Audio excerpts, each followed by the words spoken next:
Hello అండి, నేను మీ స్నేహ.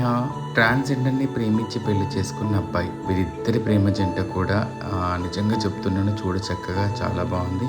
కానీ వీరిద్దరు పెళ్లి చేసుకోవడానికి ఎన్నో ఆటంకాలు ఎదుర్కొన్నారు. ఇటు అబ్బాయి కుటుంబం ఈ ట్రాన్స్జెండర్ని పెళ్లి చేసుకుంటా అని ఒప్పుకోలేదు. ఇటు ట్రాన్స్జెండర్ వాళ్ళ ఫ్యామిలీతో ఉంటుంది కాబట్టి వారి యొక్క ఫ్యామిలీ కూడా ఈ అబ్బాయిని పెళ్లి చేసుకుంటా అంటే ఒప్పుకోలేదు. కానీ ఈ ఇద్దరు కూడా ఒక అండర్స్టాండింగ్కి వచ్చి మన కుటుంబాన్ని ఎలాగైనా ఒప్పించుకుందాం, ఫస్ట్ అయితే మనం పెళ్లి చేసుకొని హ్యాపీగా ఉందామని చెప్పేసి అనేసి కుటుంబాలను ఎదిరించి ఇద్దరు ఇష్టపూర్వకంతో అయితే పెళ్లి చేసుకున్నారు. సో వాళ్ళ లైఫ్ స్టైల్ అయితే ఇప్పుడు ఎలా ఉంది ఏంటి అనేది కూడా మనము మన ఇట్స్ మీ స్నేహ యూట్యూబ్ ఛానల్లో అయితే వారికి సంబంధించిన ఫుల్ వీడియో అంతా కూడా ఉంది. సో ఆ ఛానల్కి వెళ్ళి చెక్ చేయండి. సో వీళ్ళిద్దరికీ కూడా కంగ్రాచులేషన్స్. మీ లైఫ్ అంతా కూడా ఎప్పుడు హ్యాపీగా మనస్ఫూర్తి కోరుకుంటున్నాను. Thank you.